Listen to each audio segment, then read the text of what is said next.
참으로 존귀하신 하나님 아버지, 토요일 새벽에 주님의 존전에 주의 귀한 백성들이 머리를 숙였습니다. 하나님, 이 새벽에 같이 하여 주시고 하나님 주시는 은혜가 우리 한 분 한 분에게 흘러가기를 간절히 기도합니다. 성령 하나님, 주님의 전을 예수의 그 귀한 보혈로 덮어주시고, 성령 하나님, 우리 한 사람 한 사람에게 말씀하여 주시고 우리 마음들을 만져주시기를 기도합니다. 참으로 존귀하신 예수님 이름으로 기도합니다. 아멘. 내 주의 은혜 강가로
마음속에서 사는 이 평화는 내 마음속에서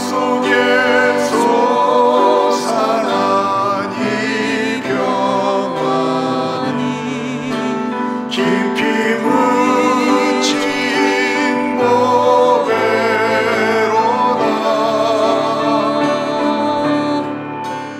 나의 보화를 캐내려 가져갈 자 그 아무도 없으리라.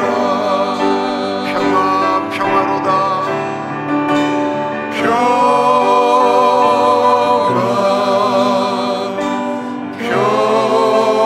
평화로다. 하늘 위에서 내려오네.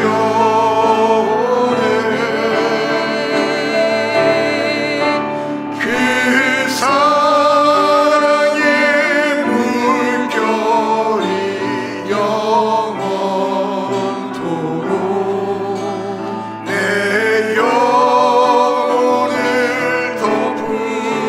덮으소서. 내 영혼의 평화가 넘쳐남은 내 영혼의 평화가 넘쳐나니 주의 근복을 받으리라.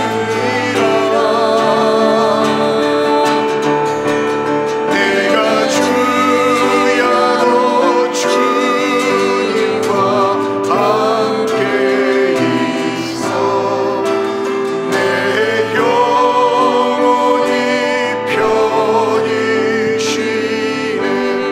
무반주로 하겠습니다.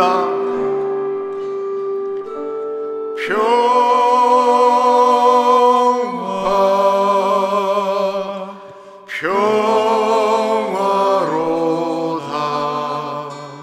하늘 위에서 내려오네. 그 사랑의 물결이 영원토록 내 영혼을 덮으소서. 이 땅 위에 험한 길 가는 동안 이 땅 위에 험한 길 가는 동안 참된 평화가 어디 있나. 우리 모두 다 예수를 친구 삼아 참 평화를 누리겠네.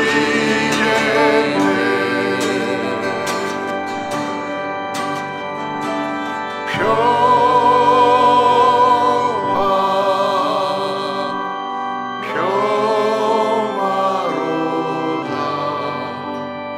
하늘 위에서 내려오네. 그 사랑의 물결이 영원토록 내 영혼을 덮으소서. 평화로다.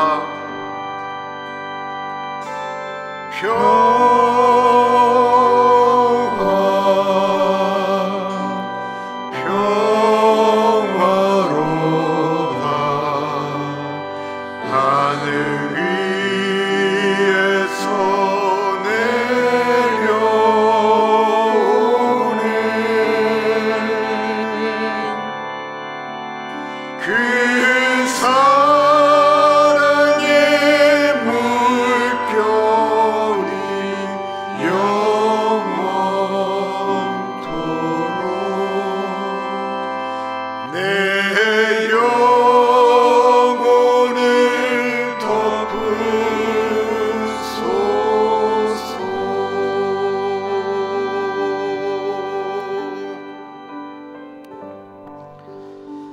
시간 우리 한 분 한 분에게 세상이 줄 수 없는 평화가 임하기를 기도합니다. 교우들 중에 마음이 불안하신 분들이 있습니다. 특별히 육체적인 질병 가운데 계신 분들, 이상욱 장로님을 위해서 기도해 주시기 바랍니다. 장로님이 지금 이렇게 좋은 상태가 아니세요. 우리 이상욱 장로님을 위해서도, 그리고 이 땅에 필요한 분들, 우리들의 자녀들, 손주들, 우리의 교우들, 우리의 친구들 중에 어떤 방법으로도 그 마음이 잘 해결되지 않을 텐데, 하나님 알 수 없는 평화, 하늘로부터 내려오는 평화가 임하게 해주십시오. 같이 기도하겠습니다.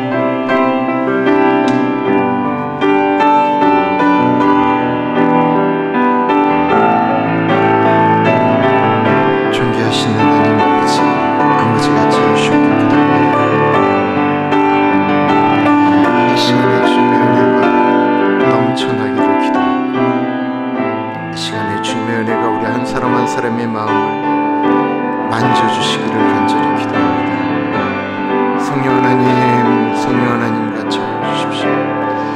하나님 아버지 같이 하여 주십시오. 하나님 우리 사랑하는 교우들 가운데도 같이 하여 주시고, 한 가운데 주님의 은혜가 흘러가기를 기도합니다. 하나님 다 주옵소서.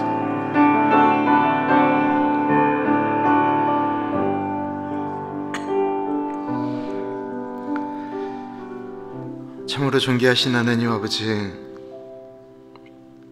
우리 몸이 이 세상의 어떤 것들을 이겨내기가 참 어렵습니다.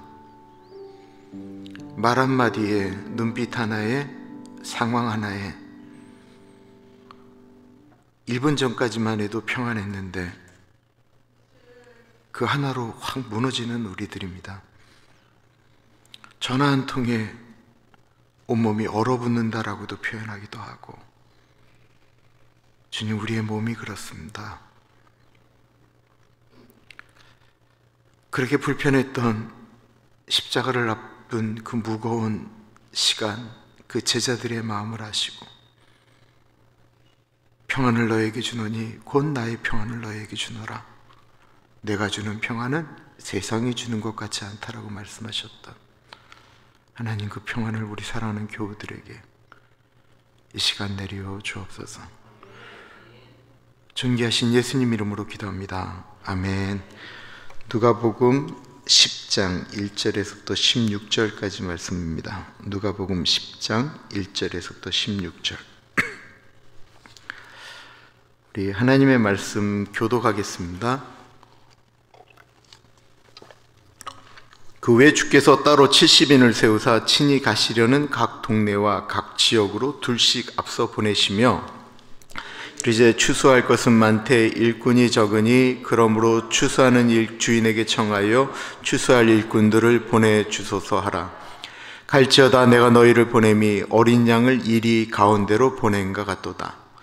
전대나 배낭이나 신발을 가지지 말며 길에서 아무에게도 문안하지 말며 어느 집에 들어가든지 먼저 말하되 이 집이 평안할지어다 하라.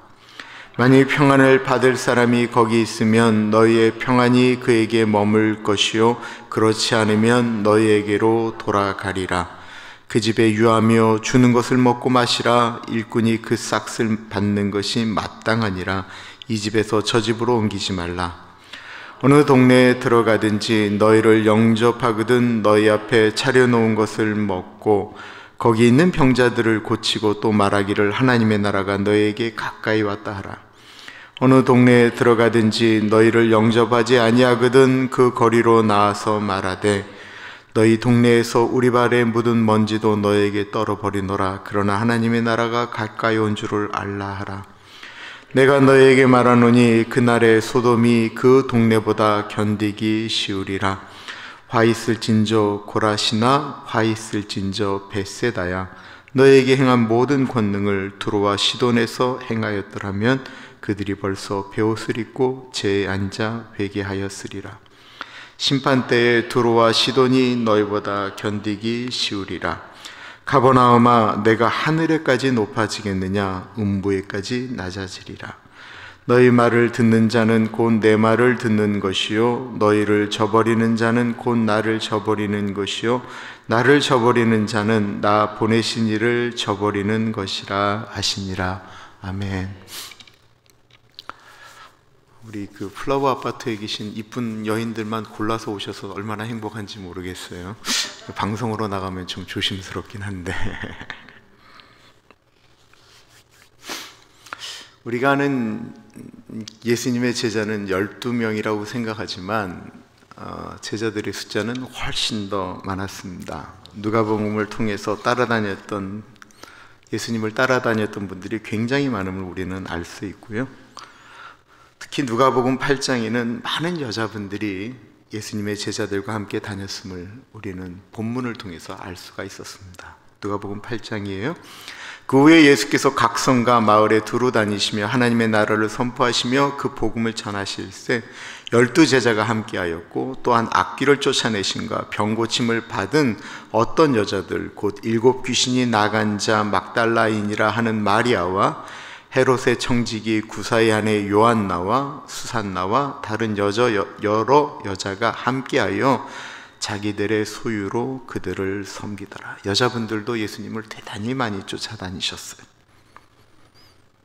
그러니까 이거는 한 동네에 있을 때만 그런 게 아니고요. 진짜 한번 생각을 해보세요. 예수님을 따라다녔던 제자들 12명 그 외에 많은 분들이 움직이는데 그 식사를 어떻게 준비했겠어요? 그러니까 같이 움직이시는 한 팀들이 식사팀처럼 그분들의 이런 것들을 다 제공했다라는 것입니다. 그림을 그려보면 그렇다라는 거예요.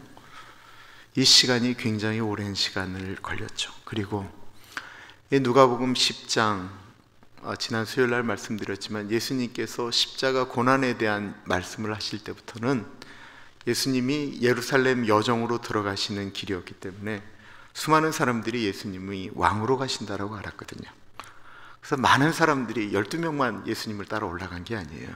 정말 많은 사람들이 예수님을 따라 올라갔음을 우리는 알 수가 있습니다.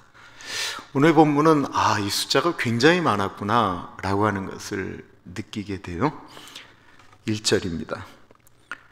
그 후에 주께서 따로 70인을 세우사 친히 가시려는 각 동네와 각 지역으로 둘씩 앞서 보내시며 무려 70명의 제자들을 파송하는 내용이 이 누가복음에 나와요.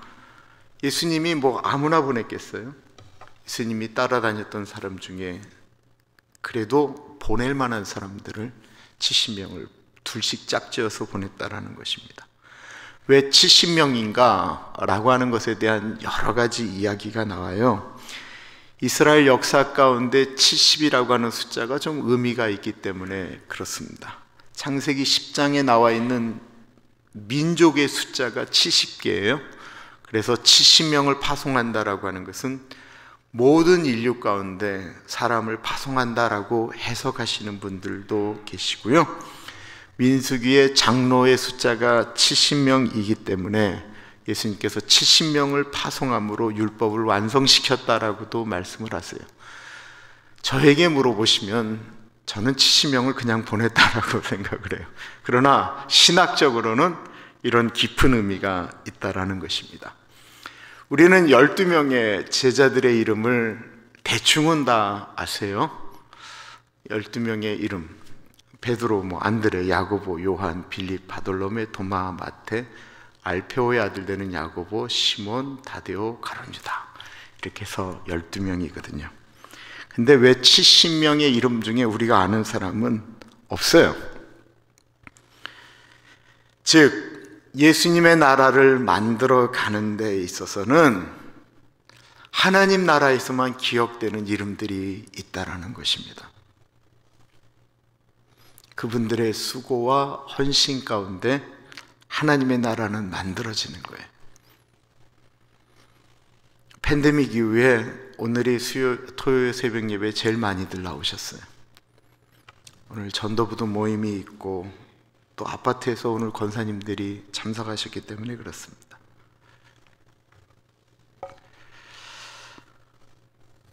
저에게는 이게 보통 위로가 되는 게 아니죠. 어느 분은 늘 그냥 말씀하시면 이런 말씀을 하세요. 목사님, 저는 힘도 없고 능력도 없고 그냥 겨우 자리나 채워준다라는 거예요. 그러나 그 자리를 채워준다는 것이 얼마나 큰 축복이고 은혜인지 모르겠어요. 자리만 채워주시나요? 아니죠. 우리 오래 신앙생활한 분들은 그냥 앉으시면 기도하시잖아요. 어떻게 교회가 운영이 되고 어떻게 하나님의 나라가 버티고 있겠어요? 그런 분들의 눈물의 기도 때문에 그렇지 않았겠습니까?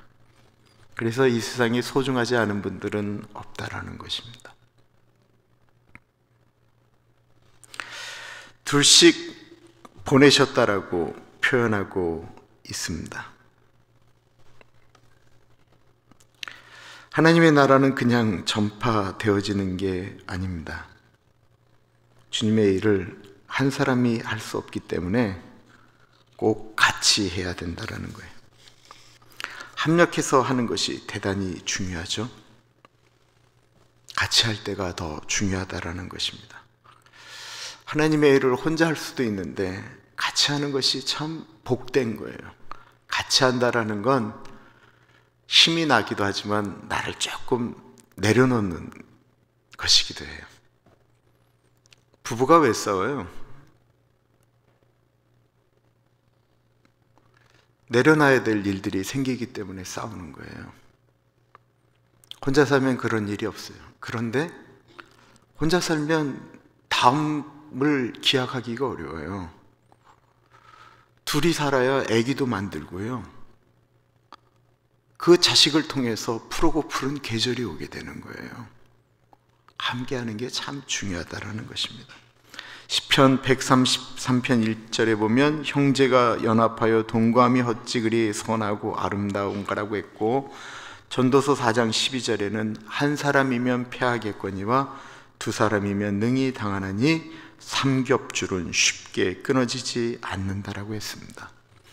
신명기 32장 30절이 두 사람에 대한 능력을 이렇게 표현하고 있어요.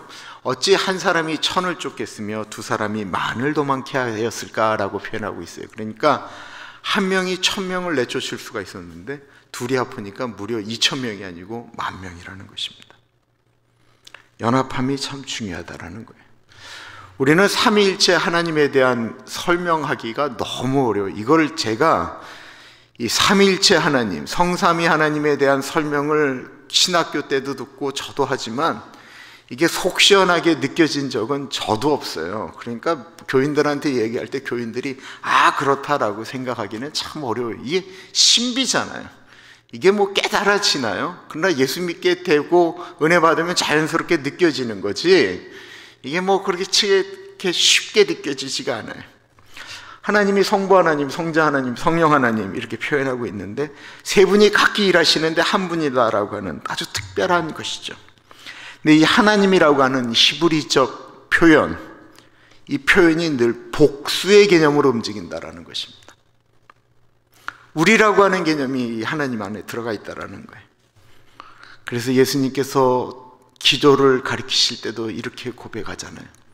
너희는 이렇게 기도하라. 하늘에 계신 우리 아버지. 하늘에 계신 나의 아버지가 아니고 하늘에 계신 우리 아버지. 얼마나 참 기가 막힌 얘기인지 모르겠어요. 2절을 보세요. 이르시되 추수할 것은 많되 일꾼이 적으니 그러므로 추수하는 주인에게 청하여 추수할 일꾼들을 보내주소서 하라. 추수할 것은 많아요. 그런데 일꾼은 늘 적어요. 다시 말씀드릴게요. 추수할 것은 너무너무 많아요. 일꾼은 늘 적어요. 교회에 일할 사람이 넘쳐난다, 저 그런 교회 잘 본 적 없어요. 늘 일꾼이 적어요. 대가를 지불하는 일이기 때문에 그렇습니다. 이 2절은 제가 그 선교단체에서 섬길 때 늘 이렇게 전도대를 파송하기 전에 늘 이렇게 서로 고백했고 말씀을 나눴던 내용들입니다. 이화여대 다락방전도협에서 근무를 했는데 저희가 극동방송 같은 곳을 통해서 이제 광고를 냅니다. 여름 성경학교 하기 어려우시고 부흥회 하기 어려우신 교회들은 신청하십시오. 그러면 여름에 오는 곳이 대략 그렇게 신청 오는 것이 100군데가 넘어요. 교회가 부흥회하기도 어렵고 여름 성경학교도 어려운 거예요. 그때만 해도 동네에 여름 성경학교 하면 애들이 다 모일 때였어요. 시골에도 사람들이 많을 때. 지금으로부터 25년, 30년 전 얘기니까. 그럼 100군데 리스트를 이제 지역별로 나눠서 총무들이 두세 군데씩 부총무를 세워놓으면 이 두 명이 거기를 이렇게 답사를 갑니다. 답사를 갔다 와서 가장 어려운 지역, 목사님 형편, 교회 형편, 지역 탐방, 지역이 뭐 불교색이 강하다, 여기는 시족 사회다, 이 모든 것들을 다 2박 3일 동안 준비를 해서 가지고 와요. 그럼 저희가 기도한 다음에 보내는 팀의 숫자를 정합니다. 그럼 여름에 보통 20팀씩 2번을 보내니까 40개 팀이 움직이는 거예요. 한 팀당 보통 8명을 이렇게 구성을 해요. 많은 팀들은 20명, 의료팀을 보낼 때는 한 20명을 보내고, 일반적으로 전도팀 가운데는 보통 이제 8명에서 10명을 보내게 되는데, 이 숫자 채우는 게 진짜 어려운 거예요. 이게 자비량이죠. 일주일을 가는 거예요. 월요일부터 토요일까지 일주일을 꽉 가는 거예요. 하루에 2-3시간 자는 일을. 보통 어려운 게 아니에요. 그럼 우리는 팀을 이렇게 나누는데 능력 있는 총무하고 부총무가 있으면 그 2명만 지정을 해요. 모든 것들은 그러면서 나머지 사람들은 니네가 알아서 채워라 라고 얘기를 해요. 그러면 이 말씀 갖고 기도하는 거예요. 추수할 것은 많은데 일꾼이 적으니 그러므로 추수하는 일꾼에게 청하여 추수할 일꾼을 보내주소서. 이게 성경적인 거예요. 이 총무들에게 우리가 믿는 구석이 있어요. 걔네들이 가서 그 목사님 만나고 지역 탐방을 하고 거기는 어르신 뵙고 이장님 만나서 우리가 올 거라고 이야기라고 하고 보면 그 뭐 예수 믿는 사람들 몇 명, 아이들 몇 명, 이것이 리스트로 오면 갔다 와서 이제 목사님 만나고 이러면 마음이 견딜 수가 없는 거예요. 안 갈 수가 없는 거예요. 그러니까 진짜 너무 힘들어서 2명이 와갖고는 그다음부터는 거기에다 사람이 가야 되는데 그러니까 자기 교회 후배들 불러다 놓고 우리 농촌전도 가자고 얘기를 하고 상황 설명하고 안 간다는 애들 데려다가 밥 사주고 계속 친구들, 후배들, 선배들 막 찾아다니면서 농촌전도 가자고. 그리고 나서는 다시 모여서는 우리 팀이 지금 몇 명이 됐습니다. 안 되면 또 기도하고. 그러면 뭐 그냥 늘 총무들이 얼마나 뜨겁겠어요. 사람 보내달라고, 농촌전도 가는데 사람 보내달라고 기도하는 모임이니 이게 얼마나 뜨겁겠어요. 안 되면 그냥 꼬박꼬박 애들이 철회를 했어요. 그리고 팀을 만나서 가는 거예요. 늘 안타까운 게 추수할 것은 많은데 교회 신청은 100여 군데 왔는데 거기서 그 팀들을 이렇게 떨어뜨려 내니까 얼마나 마음이 아파요. 총무가 보통 가면 2-3군데를 이렇게 보고 와서 그 중에 선별을 하는데 목사님들 중에 꼭 와주세요 라고 하는데 형편이 좀 괜찮은 곳은 거기서 이제 떨어져 나가는 거예요. 형편이 괜찮다라는 건 다른 교회와 비교할 때 괜찮다라는 거지 뭐 이 서울 도시에 있는 교회하고는 상대가 안 되는 교회들이죠. 그러고는 돌아오면 너무 가슴이 아픈 거예요. 1절에 보면 예수님의 마음이 이 마음이 아닌가 싶어요. 1절에 이런 표현이 나와요. 친히 가시려는 각 동네와 각 지역으로 둘씩 앞서 보내시며. 예수님께서 가시려고 하는데 예수님 몸도 여러 개니까 이게 안 되는 거예요. 얼마나 힘드시겠어요? 너무 힘드신 거예요. 그러니까 예수님께서 거기에다가 움직이는데 사람들을 이렇게 파송하게 되었다라는 것입니다. 예수님이 오늘날도 이렇게 말씀하시는 거예요. 내가 저기도 가야 되고 여기도 가고 싶은데 내 몸이 10개가 되더라도 내가 그거 다 못하지 않냐? 누가 가겠니? 말씀한다라는 것입니다. 예수님은 전도가 쉽지 않고 하나님의 나라 백성답게 사는 것이 쉽지 않음을 말씀하셨습니다. 3절 보면 갈지어다 내가 너희를 보냄이 어린 양을 이리 가운데로 보낸가 같다라고 말씀하셨어요. 전도가 복음 전하는 것이 결코 쉽지 않다라는 것입니다. 그래서 주님이 말씀하시는 거예요. 내가 너희를 보냄이 어린 양을 이리 가운데로 보내는 것과 같다라는 거예요. 이 말은 니들 힘으로는 안 된다라는 것입니다. 이리와 어린 양이 싸워서 어떻게 이깁니까? 이 싸움은 절대로 불가능한 싸움입니다. 그러면 예수님은 사람들을 파송해서 이리들에게 보내서 어린 양 잡아먹히라는 거예요? 아닙니다. 예수님이 그 어린 양과 같은 사람들을 보내면서 너희가 나아갈 때 절대로 명심해야 될 것이 있는데 그것은 하나님 의지하면서 가라는 거예요. 하나님 의지하고 이 일을 감당하라는 거예요. 그게 바로 4절부터 나오는 얘기예요. 전대나 배낭이나 신발을 가지지 말며 길에서 아무에게도 문안하지 말며 어느 집에 들어가든지 먼저 말하되 이 집이 평안할지어다 하라. 만일 평안을 받을 사람이 거기 있으면 너희의 평안이 그에게 머물 것이요 그렇지 않으면 너희에게도 돌아가리라. 그 집에 유하며 주는 것을 먹고 마시라. 일꾼이 그 삭슬 받는 것이 마땅하니라. 그 집에서 저 집으로 옮기지 말라. 어느 동네에 들어가든지 너희를 영접하거든 너희 앞에 차려놓은 것을 먹고 거기 있는 병자들을 고치고 또 말하기를 하나님의 나라가 너희에게 가까이 왔다 하라. 성령님께서 책임지신다라고 말씀하는 거예요. 이 본문 때문에 CCC는 여름에 가는 전도는 거짓순례라고 했죠. 모든 사람들이 다 왕복 차비만 딱 준비해서 담당 총무한테 딱 주고는 진짜 아무것도 밥 주시면 밥 얻어먹고 안 되면 헛간에서 자고 하면서 거짓순례를 했습니다. 요즘 한국에서 이제 그거 안 돼요. 하도 욕을 먹어갖고 요즘 거짓순례 안 하는데 그냥 그렇게 움직였어요.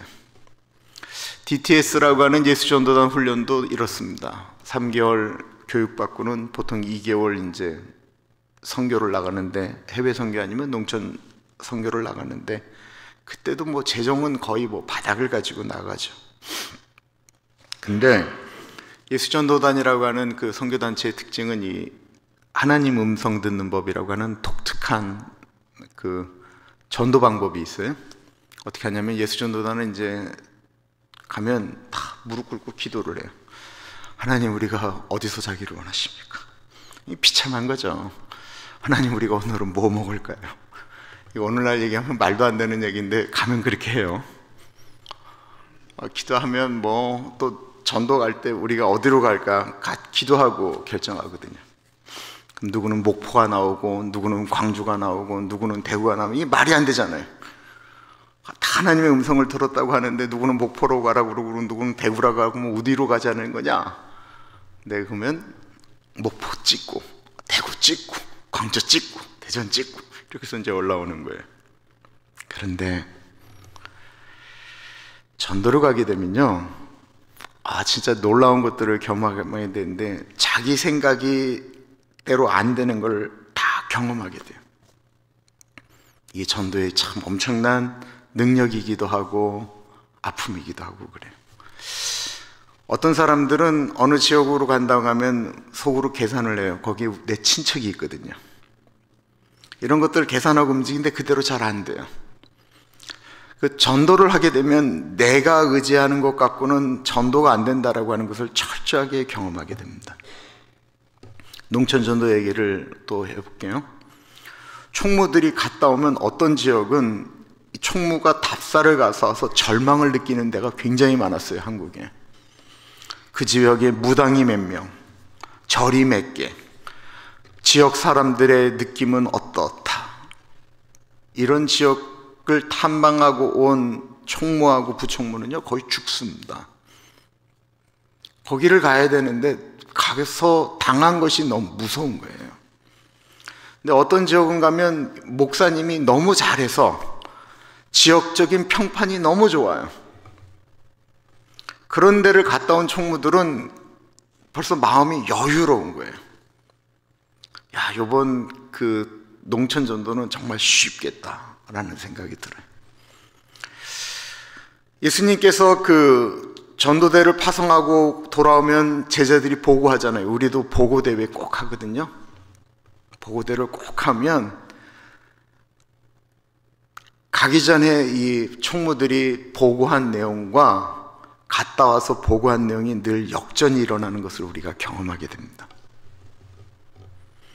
그러니까 죽을 만큼 힘들 곳이다라고 생각을 해서 그냥 전도대가 고생하면서 기도하고 아파하고 막 기도를 엄청나게 열심히 한 팀들은 갔다 와서 분명한 열매를 가지고 얘기를 해요. 근데 쉽다고 생각을 해서 널널하게 준비한 팀들은 가서 소위 말하는 박살이 납니다. 2, 3일, 4일 정도 지나면 그때서야 제정신들을 차리고 그때서 막 기도하고 움직이면서 나중에 돌아오는데 늘 있었던 일이에요.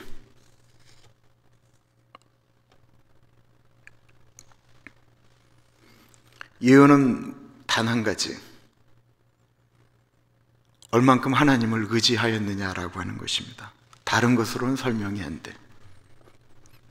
내가 얼만큼 하나님을 의지하면서 나아갔느냐, 이것이 관건이다라는 것입니다. 우리는 전도하면 다 되는가?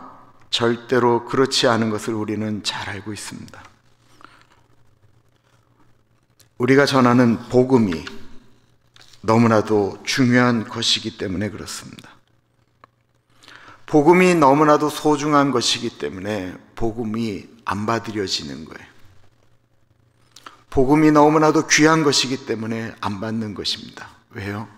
이 땅을 쥐고 있는 것들은 사람의 능력이 아닌 공중권세를 잡은 사람들이 그들을 안 놓으려고 하기 때문에 그렇습니다.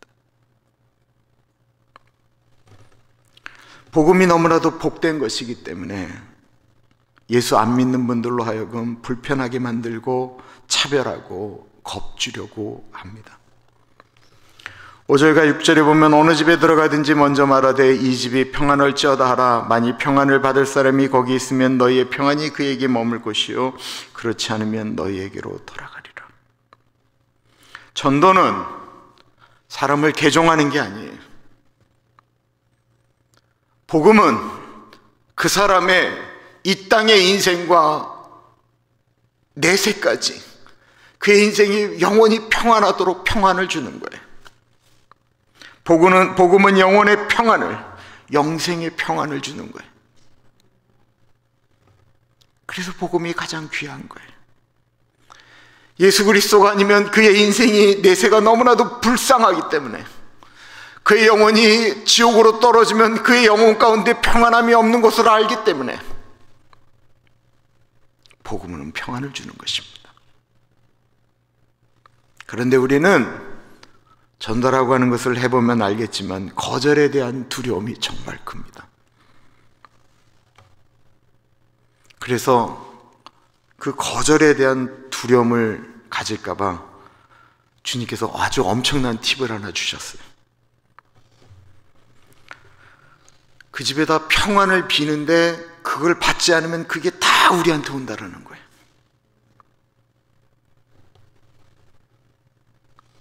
정말 성경적인 거예요. 그리고 우리가 주는 평안은 우리가 주는 게 아니고 하늘의 평안을 선포하는 거예요.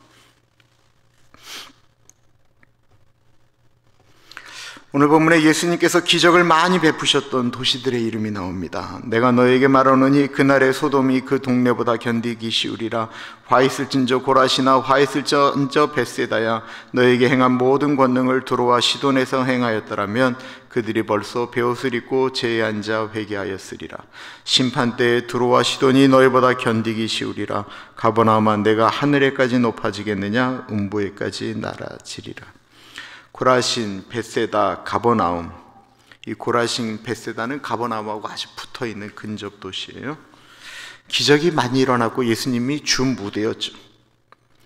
많은 일들이 축복으로 주어졌음에도 불구하고 주님 없이 살아가는 인생들이 많았다라는 것입니다. 거기에 평화가 있을 수가 없었다라는 거예요.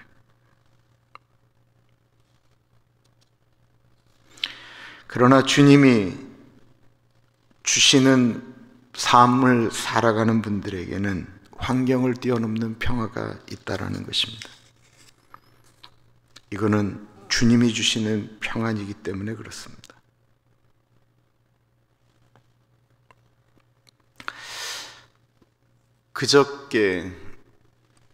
어저께 밤 12시 33분에 제 모든 이메일 계정들이 다 해킹됐어요.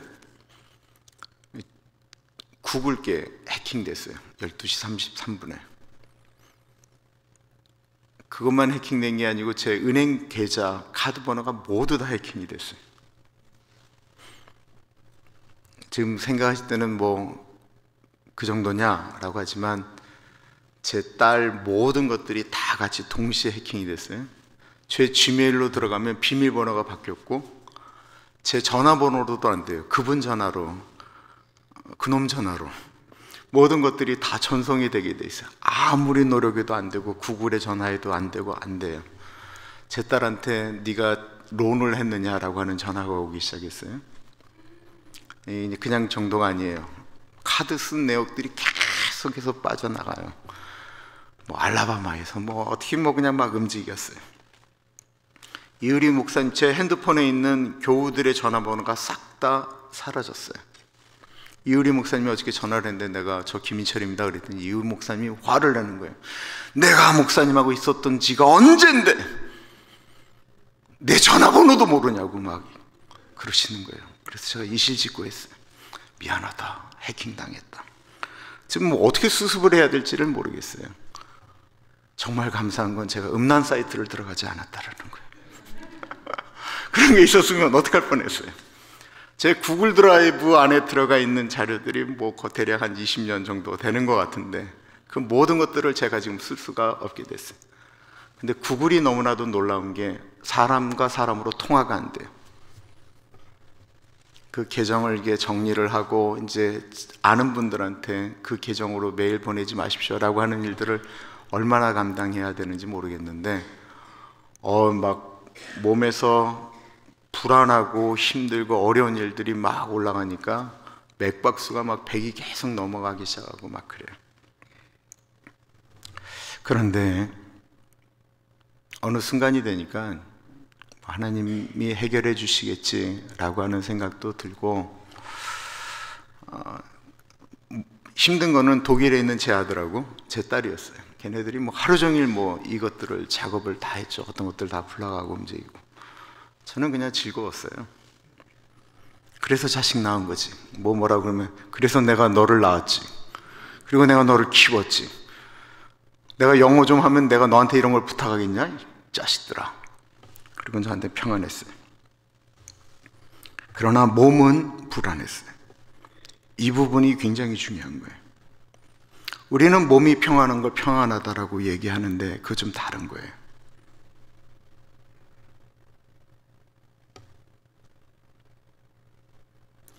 우리 삶에 주시는 평안함이라고 하는 것은 하나님이 같이 하신다라고 하는 것 가운데 우리를 돌보신다, 지키신다라고 하는 것 가운데 주시는 평안이죠. 그리고 감사함이죠. 우리가 예수님을 믿고 우리가 주님의 자녀가 된 것, 백성이 된 것이 감사하다고 한다면 그 평안을 다른 사람들에게 나눠주자라는 것입니다. 우리가 예수님을 믿고 진짜 영혼에 대한, 영생에 대한 은혜가 있다고 한다면 그 평안함을 나눠주자라는 것입니다. 그런데 우리가 다른 사람들에게 평안을 빌 때 그 평안은 대가를 지불하는 평안이다라는 것입니다. 누군가에게 평안을 빌기 위해서는 찾아가는 수고도 해야 되는 거예요. 그 말을 전달하기 전까지 무수한 기도를 해야 되는 것입니다. 기도의 대가를 지불해야 되는 거예요. 어쩔 때는 밥을 사줘야 되고 어쩔 때는 그 사람에게 얘기를 들어줘야 되는 수고와 헌신이 필요한 평안입니다. 그냥 전달되어지는 것이 아니다라는 것입니다. 내가 받는 평안은 분명히 위에서부터 내려오는 평안입니다. 그러나 내가 갖고 있는 그 평안을 그 사람에게 전달하기 위해서는 내가 대가를 지불해야 된다는 거예요. 예수님께서 70명을 뽑아서 예수님께서 가고 싶은 지역으로 그분들을 보냈어요. 예수님하고 제자들이 모여서 그냥 여기서 기도하면서 벳세다를 축복하고 고라신을 축복하고 저 있는 가버나움을 축복하고 두로와 시돈을 축복하면 됐는데 예수님께서 그렇게 안 하고 보내는 수고를 하셨다라는 거예요. 그리고 그들은 가면서 복음을 전하면서 어쩔 때는 헐벗었고 어쩔 때는 굶주렸고 어쩔 때는 돌에 맞았고 어쩔 때는 힘들어하는 수고의 대가를 치루었다라는 거예요.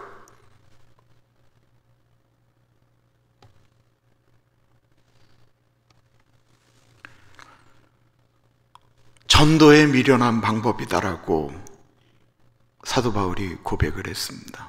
복음을 전하는 것은 전도에 미련한 방법이다라고 표현했어요. 사람을 살리는 일에 대가를 지불하지 않고 얻는 평안은 없습니다.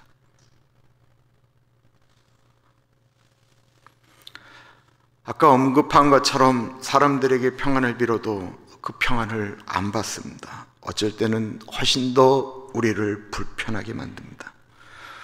그때 우리를 불편하게 하는 그분을 위하여 그때 더 많은 축복을 우리가 하는 거예요.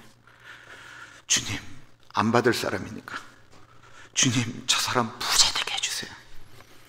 저 사람이 안 받으면 내가 부자가 될 거니까 주님, 저 사람 정말 오래 살게 해주세요. 그 사람 안 받으면 내가 오래 살 거니까 주님, 저 사람은 병도 안 들게 해주세요. 치매 안 걸리게 해주시고요, 중풍 안 걸리게 해주시고 암에 안 걸리게 해주세요. 그리고 그분이 그때 안 받고 저를 저주하면 아멘 이러시면 돼요. 조심하셔야 돼요. 우리가 누구 미우면, 너무 나쁘게 행동하면 우리가 욕 나오잖아요. 저런 빌어먹을 놈, 빌어먹는다는 게 거지 된다는데 그 사람이 그거 안 받으면 어떡해요? 나한테 올 수 있잖아요. 그래서 그런 말 하면 안 돼요.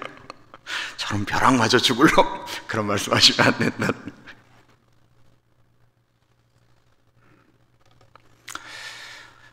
예수님이 이 땅에 오셔서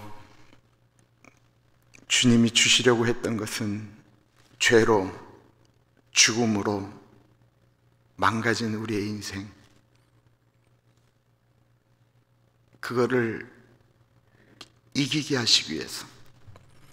누가복음 2장 14절에 보면 지극히 높은 곳에서는 하나님께 영광이요, 땅에서는 기뻐하심을 입은 자들의 평화로다.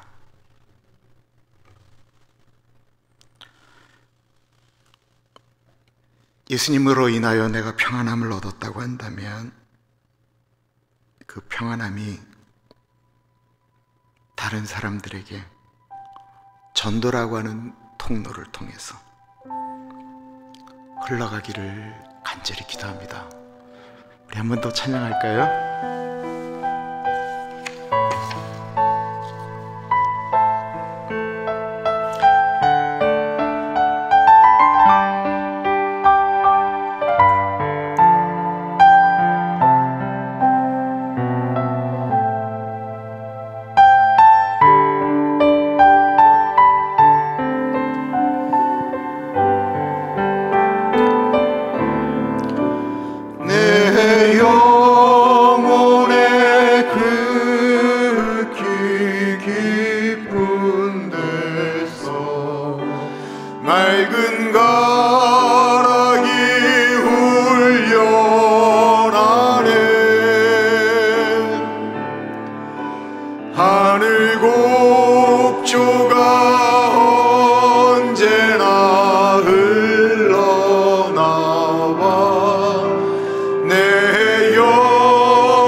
하늘 위에서 내려오네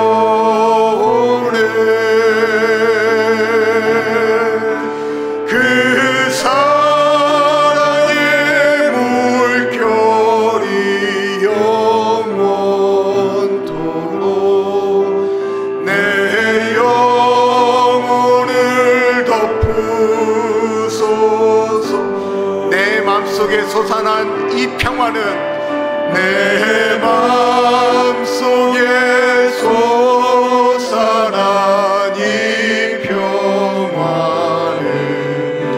깊이 묻힌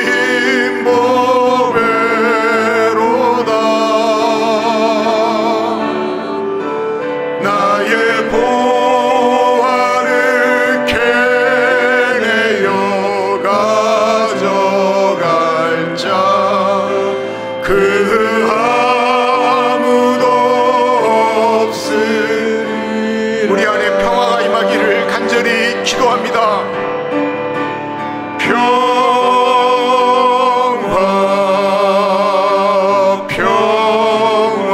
평화로다. 하늘 위에서 내려오네.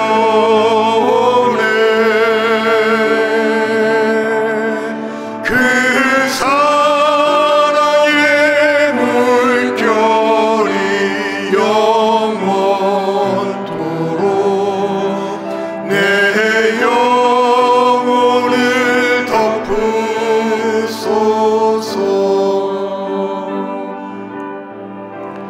내 영혼의 평화가 넘쳐나는 주의 큰 복을 받음이라.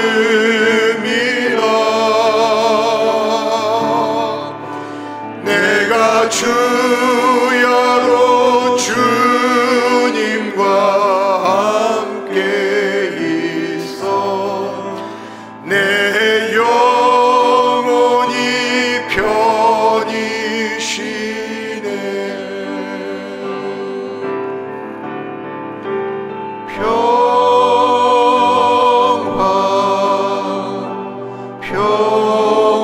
평화로다. 하늘 위에서 내려오네.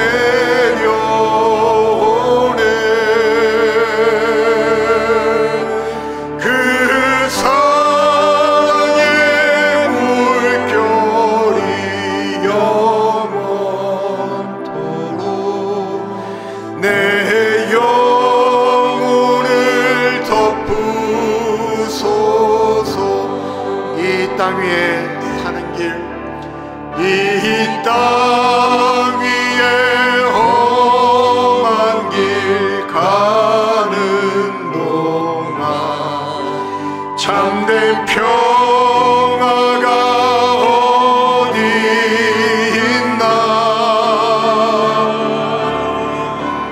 우리 모두 다 예수를 친구 삼아 참 평화를 누리겠네.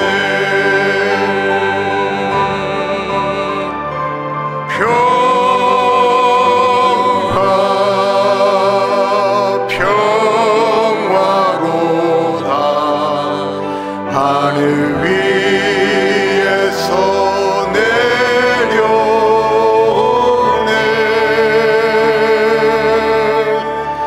그 사랑의 물결이 영원토록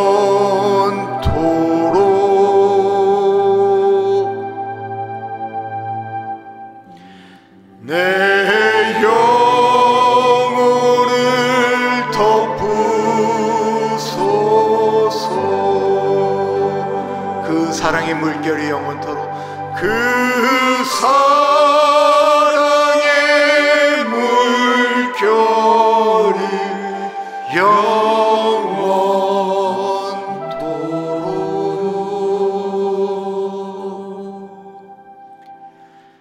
내 영혼을 덮으소서.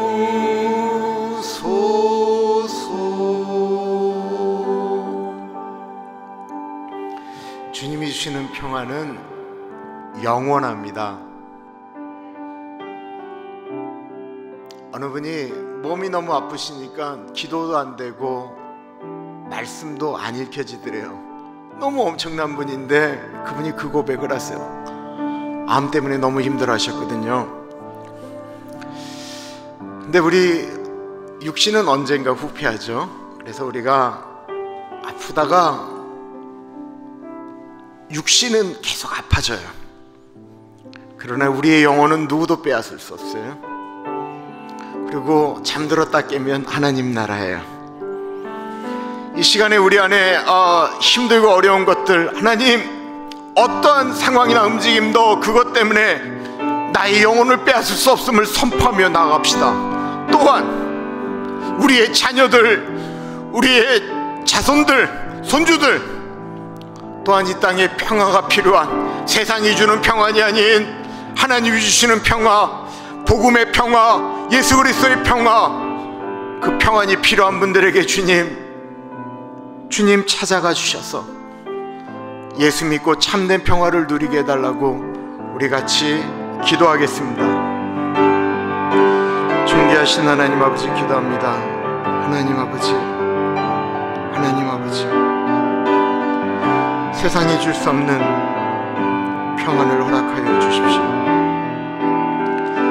하나님 아버지, 도와주시기를 간절히 기도합니다.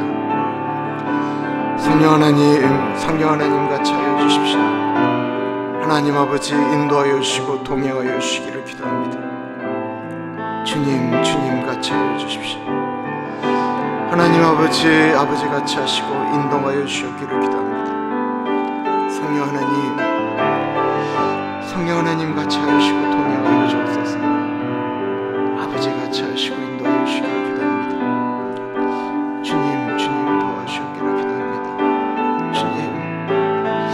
주님 오늘 전도부가 모이는데, 하나님 아버지 전도부가 모여서 전도에 대해서 기도하고 나아가는데 하나님 아버지 그 마음 가운데 같이 하시고 아버지 역사하여 주시기를 기도합니다. 주님 인도하여 주십시오. 주님 역사하여 주십시오. 하나님 아버지 우리의 마음이 주님 앞에 더 붙잡혀 있기를 간절히 기도합니다. 성령 하나님 같이 하여 주시기를 기도합니다. 주님 동행하여 주옵소서. 아버지 같이 하여 주옵소서. 아버지 주님 인도하여 주시기를 기도드립니다. 주님 인도하여 주시기를 기도합니다. 오 성령 하나님 동행하여 주옵소서. 아버지 같이 하여 주시기를 기도합니다. 아버지 도와주옵소서. 아버지 같이 하여 주옵소서.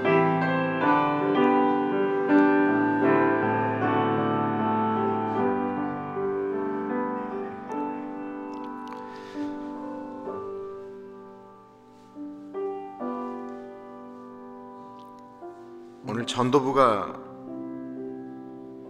팬데믹 이후에 모이지 못하고 오늘 처음으로 모여서 아마 2022년도를 어떻게 끌고 나갈 것인지 고민합니다. 저는 제가 우리 교회 전도부가 만들어지고 전도부가 사람들의 이름을 두고 리스트를 두고 기도하고 했던 때에 하나님께서 우리 교회를 만지시기 시작하셨다라는 생각이 들어요.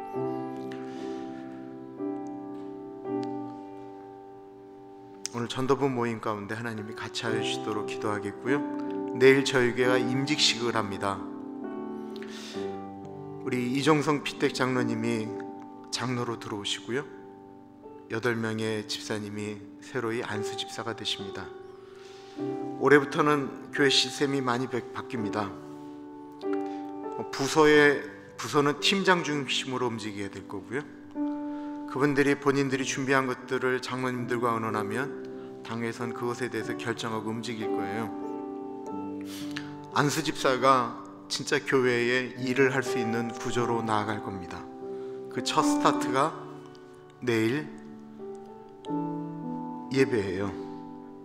내일 임직식 세워주시는 분들 가운데 하나님 같이 하여 주시도록, 내일 예배에 말씀을 전하시는 이하영 목사님, 하나님께 영광, 이하영 목사님의 메시지 가운데, 그리고 내일의 모든 예배가 물 위에서 아래로 자연스럽게 흘러내려가듯 그렇게 진행되어지고, 장로님이나 집사님들에게 그냥 한 번 하는 안수식이 아닌, 이 하나님 나라에 갔을 때 하나님 내가 그때 결심하였던 것을 이렇게 지키며 왔습니다 고백할 수 있는 그런 임직 예배가 되게 해달라고 오늘 모일 전도부와 내일 있을 예배를 위해서 같이 기도하겠습니다. 귀하신 하나님 아버지 같이 하여 주시기를 기도합니다. 하나님 아버지 같이 하시고 동행하여 주옵소서. 아버지 같이 하여 주시기를 기도합니다. 성령 하나님 같이 하여 주옵소서. 하나님 아버지 같이 하시고 인도하여 주시기를 기도합니다. 오늘 모이는 전도부 모임 가운데 같이 하시고 우리 김동천 장로님에게 각 부원들에게 같이 하여 주시기를 기도합니다. 하나님 아버지, 우리 전도부 모임을 통해서 하나님의 영광 받아주시기를 기도합니다. 하나님, 내일 있을 임직 예배 가운데 같이 하여 주시옵소서. 예배를 통하여 하나님의 영광 받아주시고 하나님 동행하여 주시기를 기도합니다. 그 예배를 통하여 하나님 아버지, 우리 한 사람 한 사람이 주님의 은혜 가운데 설 수 있도록 아버지 인도하여 주시옵소서. 하나님을 바라보게 하시고 하나님 의지하며 나아갈 수 있도록 하나님 인도하여 주시기를 간절히 기도합니다. 우리 위에서 하루로 찬스를 흘러내려가듯이 한 사람 한 사람의 마음을 만져주시기를 기도드리고, 하나님 아버지, 한 사람 한 사람의 마음 가운데 하나님 나라에서 주님 내가 그때 받았던 그 마음과 임식하는 마음으로 지금까지 왔습니다 고백할 수 있도록 하나님 아버지 은혜 주시기를 간절히 기도합니다. 성령 하나님 같이 하여 주옵소서. 하나님 아버지 같이 하여 주시기를 기도합니다. 오 성령 하나님 동행하여 주옵소서. 아버지 같이 하여 주옵소서.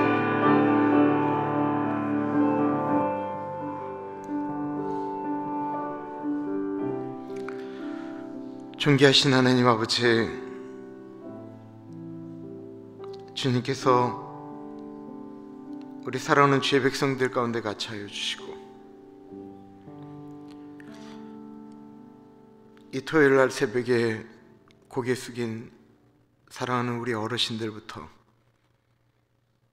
우리 엄마 아빠를 따라서 움직이는 우리 사랑하는 아이들까지 하나님 아버지, 세상이 줄 수 없는 평화가, 환경은, 관계는, 그 많은 것들은 우리를 힘들게 하고 불안하게 하고 불편하게 만들지만 세상이 줄 수 없는 평화를 허락하여 주시기를 간절히 기도합니다. 하나님 아버지, 기도 제목 가운데 같이 하여 주시기를 기도합니다. 하나님께 아뢰면 더 이상 나의 문제가 아니고 하나님의 문제인 줄 알기 때문에 하나님께 아뢰입니다. 오랫동안 기도했던 자녀들의 문제들이 있습니다. 돌아오지 않는 자녀들, 하나님 그 이름을 부르며 기도하는데 하나님 아버지, 그 회복의 날수를, 돌아옴의 날수를 감하여 주옵소서. 오늘 전도부가 모이는데 그 전도부 모임 가운데 같이 하여 주시고, 내일 있을 임직식에 하나님 아버지, 기름 부음 받은 종들에게 같이 하여 주시되, 그 머리에 올라가는 손은 사람의 손이지만 그 사람의 손 위에 얹혀지신 성령 하나님의 성민이 한 분 한 분에게 기름 부음 받게 하여 주옵소서. 사무엘이 다윗에게 기름 부으듯이 아버지, 그 은혜가 흘러갈 수 있도록 하나님, 원수 마귀들이 오늘부터 사랑하는 분들의 마음을 뒤흔들지 않도록 성령 하나님 만져주시기를 기도합니다. 지금은 우리 주 예수 그리스도의 은혜와 우리를 너무나도 사랑하셔서 하나밖에 없는 아들을 넉넉하게 보내주신 하나님 아버지, 그 크신 사랑하심과 성령 하나님 감화 감동 역사 충만 교통하심의 놀라운 은혜가 주의 말씀을 붙들고 하나님, 내가 그렇게 살아가겠습니다, 평화의 사도가 되겠습니다 고백하는 사랑하는 주의 백성들 머리 위에 지금으로부터 영원토록 같이 하시길 간절히 축원하옵나이다. 아멘.